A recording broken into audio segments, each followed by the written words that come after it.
haddaba barnaamijka waxaynu ku bilaabaynaa telefishinka Iran ayaa waxa uu sheegay aroortii saakay in uu dhintay aayatullaahigii dalkaasi xukumayay Ali Khamenei 36 sano ayuu xukunka hayay aayatullaahi wuxuu qabtay xukunka 1986 isagoo bedelay aayatullaahigii ka horeeyay muddadaas wuxuu ka shaqeeyay Iran inuu dib u dhis ku sameeyo hagaajiyo ciidankooda iyo waxooda iyo nidaamkooda dawlad islaamiya ka dhiso macnaha nidaam jamhuuriya islaamiya la yiraahdo ka sameeyay haddaba hawl weyn ayuu halka ka qabtaa la leeyahay haddaba marka hore aan tuso geeridiisa sida loogu dhawaaqay telefishinka Al Jazeera ayaa wuxuu sheegay Iran waxa ay sheegtay inuu dhintay Khamenei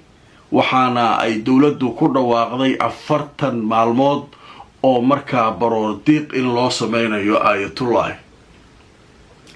marka caadiyan aayatullaahiga markuu dhinto maxaa dhacaya dastuurka Iran maxaa ku qoran aayatullaahiga markuu dhinto ma aayatullaahi kale ayaa hore ka qabsanaya meesha xukumaya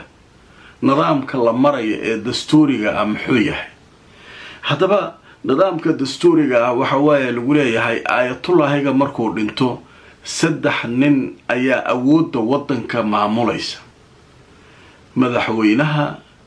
iyo ninka garsoorka ugu sareeya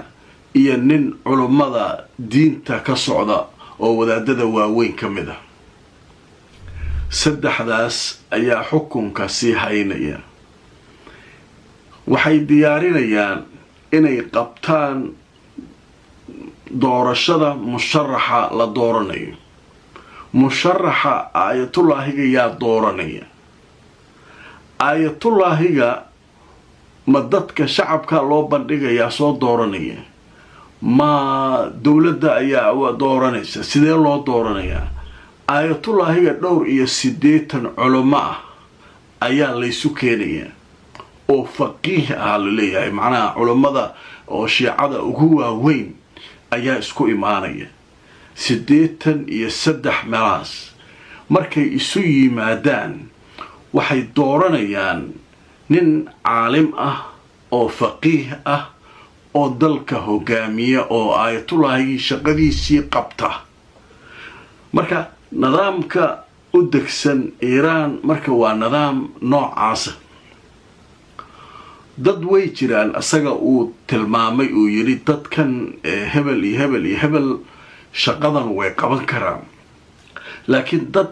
oo la sii magacaabayo la og yahay oo xilka qabanaya ma aha waa in processkan ama shaqadaas la qabto oo la soo maro ayaa loo baahan yahay waayahay aayatullaahigu marka ma qof hogaamiya Iran kaliya ahaa muxuu ahaa Al Jazeera waxa leedahay aayatullaahiga dada waxay u aaminsan yihiin sheekhoodii ay diinta ku xiranaayeen inuu yahay khaliifkoodii inuu yahay oo macnaha ay diinta uga dayanayeen oo ay ku xirnaayeen inuu yahay aqeeda ahaanay u aaminsan yihiin dadkaas aayatullaahiga waana shiico meelo kala duwan joogta waxaa kamid ah kuwa Lebanon jooga shiicada oo joogta Yemen kuwa adduunka meel kasta jooga Iraq kuwa jooga waxay u aaminsan yihiin aqeeda ahaan sheekhoodii waay wataqaana sheekha xirta iskala oo sheekha ay dadku ku xiran yihiin aqeeda ahaan ay u rumaysan yihiin oo macnaha sheekhoodii oo la taabtay ciyaar ma ah waaye xukunkana wuu haya Iran sheekh noocaasana wuu ahaa oo Iran kaliya dadka ku xiran Iran kaliya ma ahayn oo waxa ku xirnaa shiica fara badan oo adduunka joogta waaye qodobka isaguna waa fahamna oo malaynaa marka waxa leeyahay Trump muxuu ka faa'iidayaa dilka aayatullah Trump marka wuxuu leeyahay aayatullaahiga ayuu ahaa caqabad laakiin waxaa leeyahay labay mid noqon maalmaha soo socda la kala ogaanaya baashu inay Trump ku roganto oo wixii shiica ahaa adduunka jooga oo dhan ay kacaan oo markaa nimankii hanjabaya ayatullaahiga khadul ahmar oo noo yahay lahaa shiicadii Lubnaan joogtay kuwii Yemen joogay wixii oo dhan inay kacaan oo meesha ayatullaahigiiba iqarsan uu noqdo oo sheekadu ay isku walaaqanto oo cirka tagto ama qamaarka inuu ku faa'iido Trump oo uu markaa ku guuleysto xiisadu inay iska degto oo dadka ayatullaahiga nacab ay bataan hoosaas isagoo kasii hor dhacaya marka Trump ayuu wuxuu leeyahay xataa ciidamada ilaalada kacaanka Iran qaarkood waxay doonayaan inaysan dagaalamin oo dagaal maadaama ayatullaahiga dhintay ay leeyihiin oo fiirsada marka geema la ciyaarayaan ayatullaahiga marka goormuu dhintay siduusu u dhintay iyaduna warbixina laga qoray Al-Jazeera waxay leedahay wakaalada wararka ee Faris ee dalka Iran ayaa waxay leedahay ayatullaahiga waxaa la dilay subaxii xafiiskiisa ku yaala koonfurta Tehran xafiiskiisu joogay maba baqaayaba ninkan godow galay iyo waa la xareeyay meel aamin ma jirteen xafiiskiisu fariistay kula xafiiskiisa markuu fariistay gantaalihii ugu horeeyay weerarka oo diyaaradaha Mareykanku ay soo tuureen ayaa la helay diyaaradaha Mareykanka xataa waxa lagu leeyahay hawada Iran maba soo gelinba diyaaraduhu awooday u leeyihiin ayagoo meel kale jooga inay gantaalo soo tuuraan oo ay garaacaan marka ninkan xafiiskiisa lagu dilay yaa kaloo la dilay oo qoyskiisa kamida marka waxa leeyahay marka waxa la dilay gabar uu isagu dhalay ayatullaahiga ninkii qabay gabadhaas iyo gabaray dhashay waa group moogtay iyo wiilka isaga uu dhalay xaaskiisa oo la joogtay way dhimatay wiilka ma xaaskiisa laakiin waxa dhintay gabadhiisa ninkii qabay iyo gabar yar oo ay dhashay oo awoow u ahaa ayaguna halkaas ayay ku dhinteen leeyahay oo ay ku baxeen laakiin wiilkii isaga uu dhalay wuu badbaaday madaxweynaha wadanka waxba ma gaarin ujeedada ayatullaahiga in la dilo ayuu qorshuhu ahaa waayadan oo dhan waxa la gaadayay ayatullaahiga in laga takhaluso waayay natiijada iyo falcelinta ka dhalan karta ayatullaahiga marka laga tago Iiraaniyiinta shiicada marka laga tago iyo dadka shiicada caalamka maxaa ka dhalan kara dadka falanqeeyaashu waxay leeyihiin waa looga digay dhowr jeer inuusan ayatullaahiga taaban dawlado waaweyn uga digay maxaa looga digayaa khataro badan ka dhalan kara aagaas maxaa kamida haddii Iran ay burburto maxaa dhacaya Iran hadday burburto waxaa dhacaya qaxooti fara badan oo malaayiin dad ayaa khaliijka ku baxaya wadankii wuu kala go'go'ayaa dhibaatooyin iyo mushkilado iyo dagaalo iyo wax walba bilaabmaya dawladihii dariska la ahaa Iran oo dhan khaatibila joogayaan waxa meesha ka dhici doona waa marka hadii burburto waa dawladda oo macnaha sida ayatullaahiga haduu burburay dawladdu haday burburto laakiin ma u badna 90% systemka kacaanka islaamiga waa jiraa leeyahay waana istooran doonaan cid kastana waa la bedeli doonaa cidii dhimata Trump asaa isdaalinay leeyihiin laakiin wax walba waxa la yiri moogtahay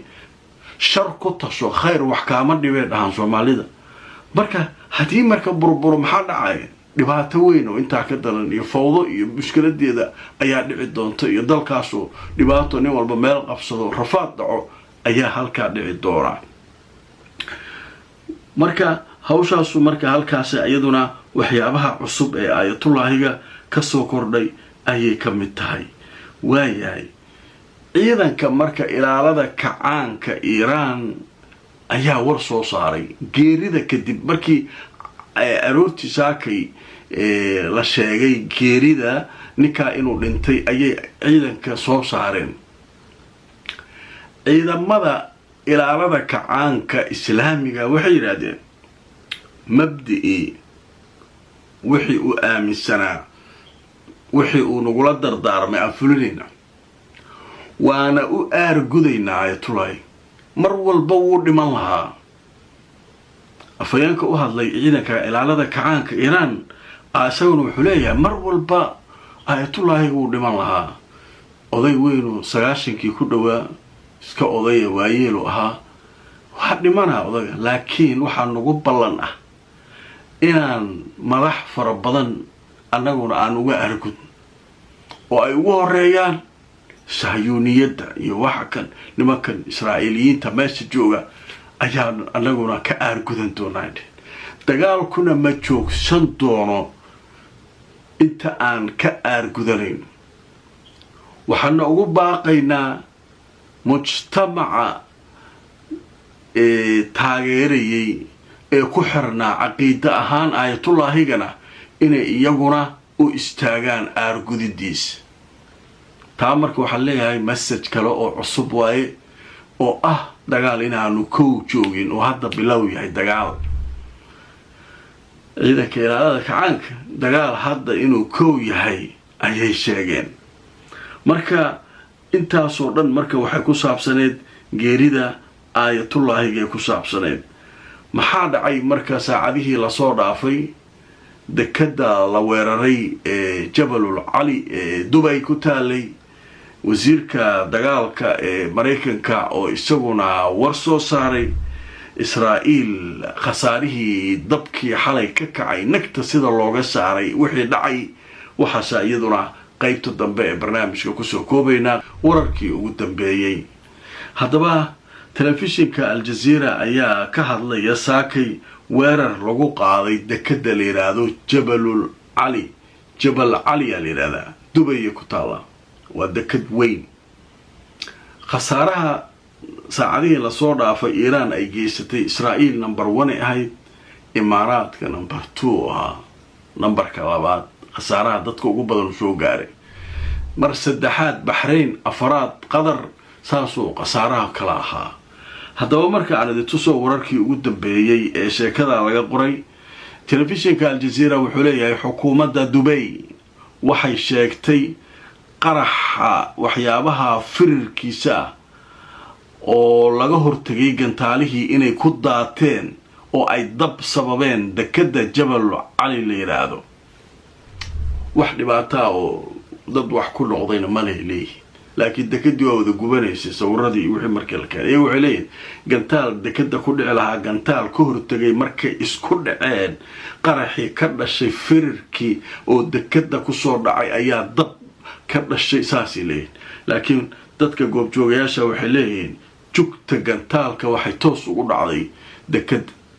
marka khasaaro xoog laa gaaray. wasiirka dagaalka isaguna wuxuu yidhi maraykanka waa wasiirka gaashaandhigga wuxuu leeyahay maraakiibta dagaalka ee iiraan iyo annaga waa isfarasaaraynaa, waa baabi'inaynaa maraakiibtaas si inay xiraan meesha la yidhaahdo hormus ma ka yeelayno, waa baabi'inaynaa. waxaa sidoo kale uu yidhi fariinu diray, wuxuu sidoo kale yidhi cid kasta oo amerikaan wax yeesha oo disha sida ayatullaahiga aan uga takhluseynaa. ayatullaahiga dilal hore oo maraykan la dilay iyo waxaasaa loo haystaa lagu leeyay. marka waxay leeyihin saasaa maraykan cid kasta oo maraykan wax u dhintaa oo saasuu yeelaya. hawshaas marka iyaduna halkaas ayay maraysaa. ninkii Trump ahaa isaguna wuxuu leeyahay waa naqaanaa go-aanka ugu dambeeya iyo hoggaanka qofka iska leh amarka ugu dambeeya iiraan waa ka siinaa. dadka xilkaa inay qabtaan rabana dad wanaagsanaa ku jiro kulaha ayatullaahiga bedelkiisa dadka oo macnaha bedelay dad wanaagsanaa ku jira, marka dadkaas way fiicnaan doonaan. marka odagu xaalkiisa halkaas ayuu marayaa isaguna. ammaanka Trumpna aadaa loo adkeeyey. Wall Street Journal leeyahay ayaa isaguna qoray in aqalka cad iyo meesha uu hadda joogo Mar-a-Lago la leeyahay ammaankiisa aad loo adkeeyey. khatarta maxay tahay? in la beegsada laga baqa weligiis iiraan wuu ka baqi jiray haddana ayatullaahiyo cunayso maaha marka wuxuu ka baqayaa dad caqiida ahaan ayatullaahiga wadaadkooda u aaminsan oo shiica inay markaa dhibaato u geystaan marka xaaladdu way kacsan tahay gudaha maraykankana waxaa ka jira buuq aqalka baarlamaanka labay u qaybsameen jamhuuriyiinta waxay taageereen Trump dimuqraadiyiintana waxay kasoo horjeesadeen dagaalka laakiin jamhuuriyiinta dagaalkay ku taageereen Trump macnaha xisbigiisii way taageereen maadaama xisbigiisa labada aqal uu ku badan yahay dimuqraadiyiinta marka waa iska qeylqeylinayaan marka xaaladdu halkaas ayay maanta joogtaa wararkaas ayaa saakay ugu waaweyn wixii soo kordhay wixii kale oo sidii jugta iyo nagta la isaga saarayna barnaamijyadii xalay ilaa dhowr barnaamij oo aan ka sameynay ayaad ka heli kartaan oo aad ka daawan kartaan ku xirnaada channelkayga wixii cusub waa idiin soo gudbin doonaa haddii alla idmo la gareeya oo sheer gareeya barnaamijka inta aan mar kale kulmayno nabadgelyo